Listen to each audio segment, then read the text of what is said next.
Assalamualaikum warahmatullahi wabarakatuh. Selamat datang di video praktikum dari pertemuan 7 dari saya Salmatun Naima dengan NIM H54012010004 dari Universitas Asal, yaitu IPB University. Nah, di tugas kali ini adalah mengenai akuntansi syariah dan akuntansi perbankan syariah. Untuk yang pertama sendiri, saya akan membahas tentang perbedaan antara akuntansi syariah dengan akuntansi umum ataupun konvensional. Nah, perlu kita tahu, kalau kita lihat dari pengertiannya mungkin kita langsung mengerti ya, kalau misalkan akuntansi syariah dengan akuntansi konvensional itu memiliki perbedaan dari segi akuntansi syariah sesuai dengan syariat Islam, sedangkan konvensional itu adalah tidak sesuai dengan syariat Islam gitu, tidak mengacu pada Islam gitu ya. Lalu untuk penjelasan lainnya, dalam akuntansi syariah ini perbedaannya dengan akuntansi konvensional bisa dari segi modal, prinsip, konsep, karakteristik, serta tujuannya. Untuk itu, mari kita simak apa saja yang mungkin perbedaan secara jelasnya antara akuntansi syariah dengan juga akuntansi konvensional. Yang pertama kita akan membahas tentang akuntansi syariah. Nah, akuntansi syariah sendiri dia menggunakan konsep modal pokok berlandaskan dengan nilai tukar yang berlaku. Nah, itu buat apa? Nah, itu tuh untuk melindungi modal pokok dari kemampuan produksi di masa yang akan datang nantinya sehingga bisa berlangsung secara berkelanjutan. Lalu jenis barang pokok dibagi menjadi dua, yaitu berupa uang cash atau berupa uang secara langsung, dan juga harta berupa benda atau barang, yaitu stok. Lalu di akuntansi syariah juga mata uang baik itu emas ataupun perak tujuannya itu adalah sebagai perantara apa, yaitu perantara untuk mengukur dan juga menentukan nilai atau harga dari suatu barang. Lalu yang keempat adalah penentuan nilai atau harga berdasarkan nilai tukar yang berlaku. Yang kelima, membentuk cadangan untuk kemungkinan bahaya ataupun resiko yang nantinya akan dihadapi. Lalu yang keenam, membedakan antara laba dari aktivitas pokok dan laba yang berasal dari modal pokok dengan laba dari transaksi. Jadi punya dipisah-pisah tuh ya laba-labanya itu, bukan laba tapi laba atau keuntungannya itu.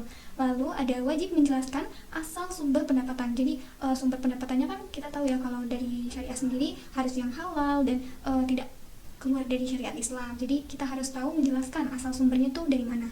Lalu yaitu berusaha menghindari dan menyalurkan pada tempat-tempat yang telah ditentukan ulama fikih. Maksudnya tuh kita menghindari dari tidak sesuai dengan syariat, karena kan kita tahu kalau akuntansi syariah ini sesuai dan berlandaskan kepada syariat Islam. Lalu menghindari laba dari sumber yang kurang dipercaya, karena kalau kurang dipercaya kita kan masih nggak jelas nih, kayak tadi kan harus jelas, sedangkan ini kalau kurang dipercaya mungkin bisa jadi nggak bagus gitu. Lalu ada laba akan muncul hanya ketika adanya perkembangan dan pertambahan nilai barang, baik yang telah terjual atau akan. Tapi jual beli itu merupakan keharusan untuk menyatakan laba serta tidak boleh dibagi sebelum nyata laba itu diperoleh, gitu ya. Lalu kita akan masuk ke dalam akuntansi konvensional. Nah, akuntansi konvensional ini sering terjadi perbedaan pendapat cara menentukan nilai atau harga untuk melindungi modal pokok karena konsep modal pokok. Kalau tadi kan kalau akuntansi syariah itu dia menggunakan harga berlaku ya, maksudnya dia menggunakan berlandaskan nilai tukar yang berlaku gitu. Kalau akuntansi konvensional itu sering terjadi perbedaan pendapat cara menentukan nilai ataupun harga gitu. Lalu modal terbagi menjadi modal tetap atau modal aktiva tetap dan juga modal yang beredar yaitu aktiva lancar. Lalu yang ketiga, menetapkan praktek teori pencadangan dan ketelitian dari menanggung semua kerugian dan dalam perhitungan.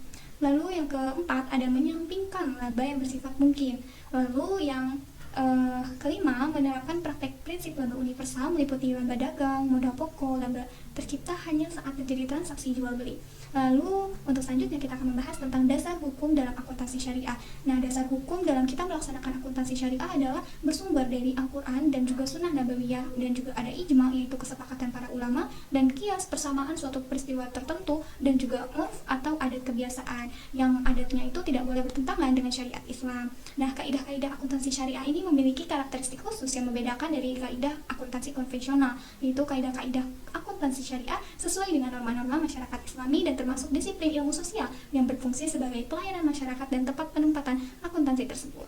Jadi penerapannya ini sesuai banget ya dengan kaidah syariat Islam.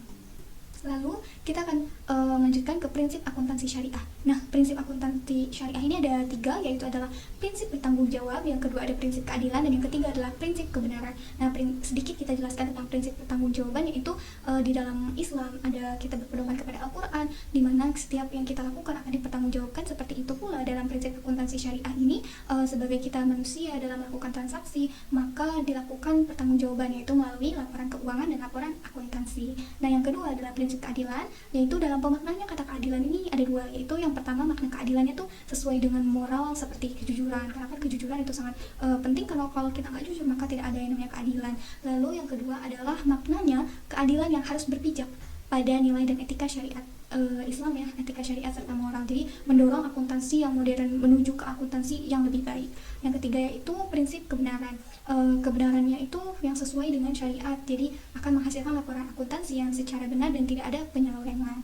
Lalu kita akan masuk ke dalam filosofi akuntansi syariah. Nah, filosofi dari akuntansi syariah ini ada 3 juga, yaitu adalah filosofis humanis, filosofis emansipatoris, dan juga filosofis transcendental. Nah, sedikit saja kita bahas bahwasanya filosofis humanis ini adalah akuntansi syariah dapat dipahami dan dipelajari oleh manusia karena itu merupakan kegiatan sehari-hari kita gitu ya, dalam bertransaksi, bermuamalah. Lalu yang prinsip kedua, filosofis emansipatoris, artinya akuntansi syariah memiliki prinsip untuk membebaskan manusia dari cengkraman ideologi semu atau mengartikan lebih luas gitu ya. Lalu prinsip filosofis transcendental ini mengartikan bahwa teori akuntansi syariah ini bisa melewati batas disiplin ilmu gitu ya, karena terdapat prinsip dasar all inklusif dan juga ada prinsip dasar yang lainnya gitu ya. Lalu kita akan masuk ke ciri-ciri akuntansi syariah. Nah, ciri-ciri dari akuntansi syariah ini ada 9, yaitu dilaporkan secara benar, lalu cepat dalam pelaporannya, dibuat oleh ahlinya, terarah, jelas, tegas, dan informatif, serta memuat informasi yang menyeluruh. Informasi ditujukan kepada semua yang terlibat dan membutuhkan, terperinci dan teliti, tidak terjadi manipulasi, dan dilakukan secara kontinu dan berkelanjutan. Lalu kelebihan dari akuntansi syariah adalah sistem bagi hasilnya, lalu menggunakan prinsip jual beli murabahah, lalu terhindar dari riba, juga memiliki unsur tenggang rasa. Lalu juga yang terakhir adalah landasan hukumnya, yaitu dari Allah Subhanahu wa Ta'ala, Tuhan kita semua.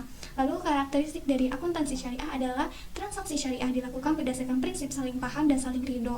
Lalu yang kedua, prinsip kebebasan bertransaksi diakui sepanjang objeknya itu halal. Lalu uangnya hanya berfungsi sebagai alat tukar gitu dan pengukur nilai suatu barang atau komoditas. Yang keempat, tidak mengandung unsur riba. Yang kelima, tidak menganut prinsip nilai waktu dari uang atau time value of money. Lalu juga transaksi dilakukan berdasarkan suatu perjanjian yang jelas dan benar gitu ya. Nah, tujuan dari akuntansi syariah sendiri itu adalah untuk menentukan hak dan kewajiban dari pihak yang terlibat dengan lembaga keuangan syariah tersebut. Yang kedua yaitu untuk menjaga aset dan hak-hak lembaga keuangan syariah. Yang ketiga untuk meningkatkan kemampuan manajerial dan produktivitas dari lembaga keuangan syariah. Nah, yang terakhir nih kita akan membahas yaitu adalah kan akuntansi syariah ini adalah bidang akuntansi yang menekankan pada 2 hal, yaitu akuntabilitas dan pelaporan. Nah, itu tuh maksudnya apa? Nah, akuntabilitas itu tercermin dari tauhid, di mana kita mentauhidkan Allah Subhanahu wa Ta'ala dengan menjalankan segala aktivitas ekonomi sesuai dengan syariat. Lalu pelaporan itu seperti apa maksudnya? Pelaporan adalah bentuk pertanggungjawaban kepada Allah Subhanahu wa Ta'ala dan kepada manusia, sehingga pelaporan menjadi sangat penting agar menjadi bukti bahwa apa yang kita kerjakan telah sesuai dengan kebenaran yang ada. Sekian dari saya, kurang lebihnya mohon maaf. Wassalamualaikum warahmatullahi wabarakatuh.